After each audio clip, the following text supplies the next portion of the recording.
Tani nagaa kiyya viidiyoo gabaabsee gaaffii isin nagaafattan deebii gahaa ta'uu danda'u takka waan ija kiyyaan argirraa isiniif dabarsuu danda'a jechuudha. Ani yeroo baay'ee koomentiin dubbisu garuu akkuma carraan koomentii dubbisee warroonni gaaffiin keessan narra ture na of kolchaa dhiifama isiniin jechuu barbaada. Obboleettiin keenya takka waa'ee haala jireenya biyyaa waan qabnu gara bu'aatti jijjiiruu irratti akka jireenyi dorgommii ta'e nunis ittiin dorgomnee haala mijataa ta'e takkaan jiraachuuf yaada tokko kaaseen ture. Isarratti gaaffii jabaa takka rabbiif jedhinaaf deebisii obboleettii kiyya jettee na gaafatte.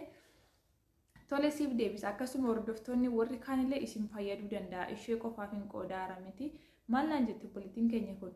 Ani biyya Dubaa hin jira. Galee deebuuf carraa hin argadhu. Garuu haga 300,000 bittu waggaarraa immoo 600,000 400,000 wal dabalaa deemaa siin jechuun barbaada. Kanaafuu ati 300,000 lafa qabdu kanaani amma maal gochuu dandeessa?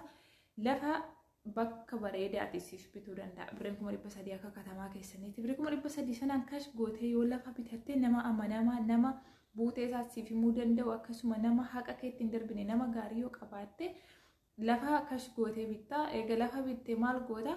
Waggaa irraa jechuudha ati lafa kana yookiin 600,000 gurguratta yookiin 400,000 gurguratta. Dachaa siif buhuu danda'a jechuudha. So kanaafuu isa hojjettee fudhattu irratti inni achi qabdu immoo buutee siif dabalaa deema. Akkasitti jireenyaan dorgomuun baay'ee takka bareedaadha. Ankanan siin jechuu barbaade. Akkasuma namoonni takka immoo birrii hagamii yoo qabaanne gallee hojii banachuu dandeenya kan jettanii gaaffii isinitti ta'es jira.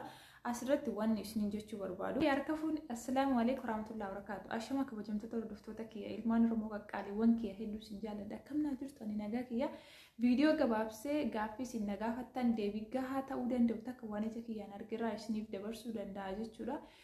Ani yeroo baay'ee koomentiin dubbisu garuu akkuma carraan koomentii dubbisee warroonni gaaffiin keessan narra ture na of kolchaa dhiifama isiniin jechuu barbaada.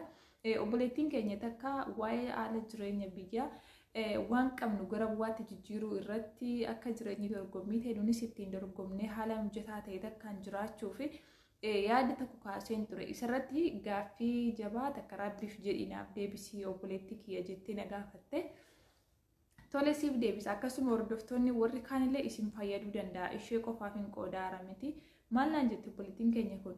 Ani biyya Dubaa hin jira. Galee deebuuf carraa hin argadhu. Garuu haga ammaa 300,000 baankiitii qaba. 300,000 baankiitii qabu sana maal gochuu danda'a jettee jirti.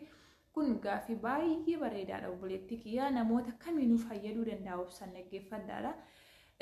Kanarratti obboleettii kiyya har'aati 300,000 baankiitii qabda. Waggaarraa immoo gana 300,000 hojjechuu dandeessa. Fakkeenyaaf ati waggaarraa 1,600 baankiitii qabdaa jennu.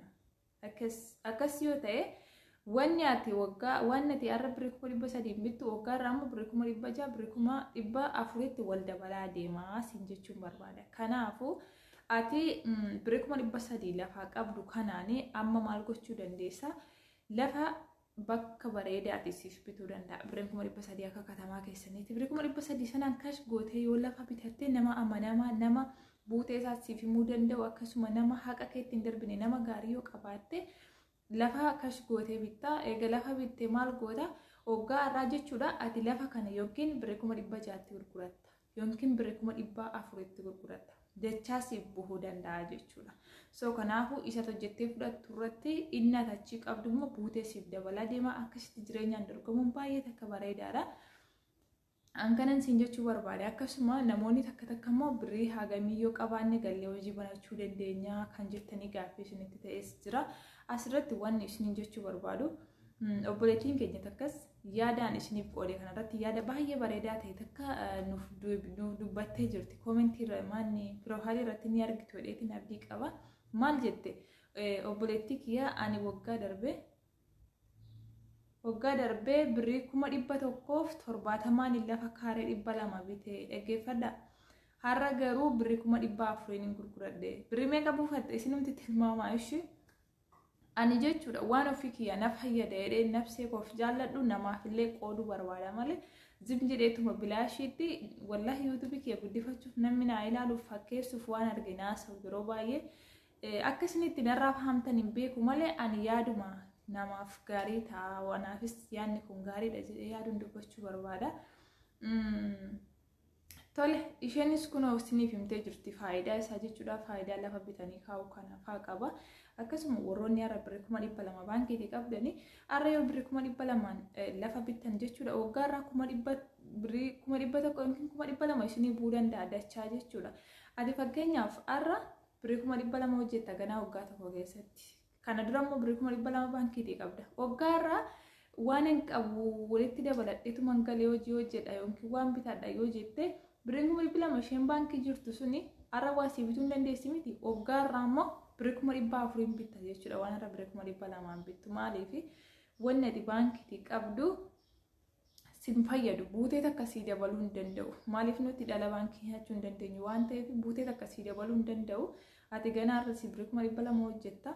Inni achi birrii 200 waggaarraa walitti birrii 400 argataa jechuudha. Garuu yoo lafa ittiin bittee keessee ati waggaarraa birrii 600 argachuu dandeessa.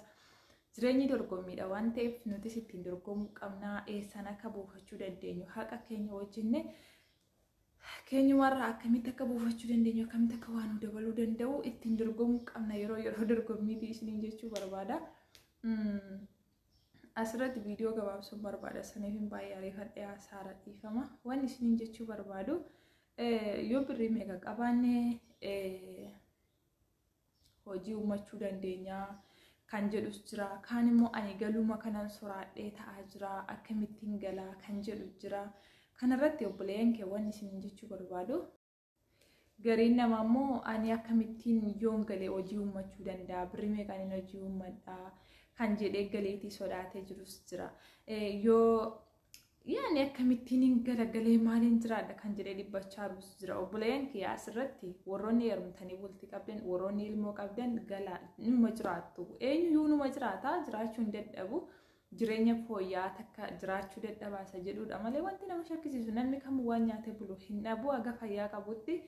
Asirratti waan hin jechuu barbaadu keessumaa warroonni abbaa manaa qabdan warroonni ilmoo qabdanii waan hundumaayyuu ilmoo keessaniif jaalala abbaa manaa keessaniif qabdanitti obsitanii jireenyi rakkoo jechuudha isin jalaa dabdi jechuudha. Maaliif isin biyya ormaa kan waggaa amma kana dhiphuus waan meeqa qormaata meeqa keessa dabartanii galtanii abbaa manaa keessan ijoollee keessan bultii keessan maatii keessanitti nagaan galuun hundarra isin gammachiisa. Gaafa galtan waa'ee jireenya biyya arabaayyuu hin yaadattan dagattaniituma waanuma argattanitti keessi keessan gammadaa ta'ee jiraata. So kanaafuu warri kana dura bultii qabdanii galiitii hin sodaatina isiniin jechuu barbaada. Akkasuma immoo waan hin qabuun hin galee jiraadha. Birriimaan baankiitii qabuun galee baasee jiraadha. Ittanii yaadu osoo hin taane haga danda'ametti osoo birrii fuutanii galtan kana babaaftanii of hirkaan fixanii hojii takka ittiin uummachuuf hojjechuuf baay'ee takka yaaluun bareedaadha. Gaafa biyya arabaatiin nuti gadi buunu namoonni hojii xixiqqoo nuuf hin hawwan waan akkamiifaa waan akka makiinaa bituu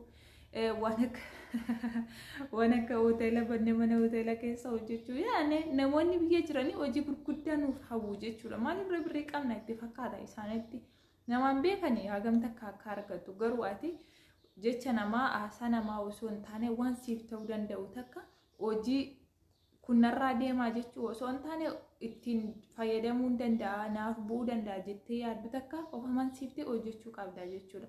Hojiin xiqqaaf guddaan qabu siif bu'aa jijjiirama siif qabatanaan hojii tuffachuun uummata akka faayidaa hin qabu. Akkasuma ikkoo suuqii takka birrii 500 banachuu dandeessa. Akkuma humna keessatti birrii 500 birrii 400 waan akkasii banachuu dandeessa. Yoommoo mana uffataa ta'ee birrii 800 birrii 600 waan akkasiitiin suuqii uffataa banachuun ni danda'ama. Garuu amma suuqii xiqqaa takka birrii 300 gadiin hin banattu jechuudha. Suuqii sagaca jechuudha uffata osoo hin taane. So birrii dhibee malee biyya keenya keessa hojiin hunuma jira. Kanaafuu jireenyi qabsoo barbaadii fayyaan jiraannan wanti hundaayyuu ni danda'ama. Warri galiitii sodaattanis gixxiin godhaa gala. Maaliif waan hundaa kana keessa darbitee qormaata hundaa kana keessa darbitee maatii keetti nagaan galuun hundarra si gammachiisa. Akka ammaas jirtu jireenya biyyaa yaaddoftu kana miti. Gaafa galtee keessatti of argite unuma dandeessaa unuma rabbumatu si jiraachisaa jechuun barbaada. Namoonni takka ati biyya abbaa keetiin jaallattu hagasumatti fiiddee dhuftee minaamin kan jettantu jirtu. Isa kana namni kaayyoo namaan beeku jireenya namaa keessan galee nama obboloota koo osoo waa'ee namaan hubatin. ani biyya abbaa kootii jibbee miti ammas immoo biyyi keenya gadeedha badaadha isiniin jechaa jiru maaliif waan hojjettan jabeeffadhaa akka galtanii rakkannee akka galtanii biyya namaan ilaallee isiniin jedhe malee ani nama jibbisiisaa ittiin galinaa isiniin hin jenne garuu dhugaan jirtu namni gaafa waggaa 3 waggaa 4 waggaa 5 hojjettee galte ganaa akka waan ati makiinaa bituutti si eega ganaa waan akka ati fooqii ijaarsiftuutti si eega garuu ati hamma ofirkaa qabdu situ of beeka so kanaafuu namni bakka guddaa namaaf kenna gaafa namni galee nama hubatu jireenyi qabsooma birrii ta'ee jira isiniin jechuu barbaadeeti so kanaafuu yaadni koo kana fakkaataa viidiyoon kaayyoo isinitti tolee laayikii sabskraayibii godhaa yaada keessanaaf qoodaa jireenya biyyaa immoo hin sodaatinaa asirratti waan jechuu barbaadu warroonni galtanii ganaa mi'a mana keessaa bitachuu barbaadanii baay'ee ulfaataadha kanaafuu asumaan mi'a bitaati gixxiin godhaa kaargoo godhadhaa mi'a maatii keessaniif bituu barbaadanillee mi'a ofii keessanii mana ijaarratanii mana keessa galchachuu barbaadanillee wanti dhibe hin jiru asisi wanta barbaadan wanta hedduutu jira birrii kaargoo kan gumaan sodaatina gaafa galtanii isattiin kaargoo gootan isattiin bittan asaburra asuma bittanii zalaaqii galchattanii raaha godhattanii taa'uwayya yeroo hojjettutti yoo baaftee waa godhatte sitti hin dhaga'amu garuu gaafa hojii dhiiftee waan qabdu bicha ofirkaa baaftee immoo baasiin waan guddaa sitti fakkaata yaaddofte waa bitachuullee gaafa itti dhiiftu jira so kanaaf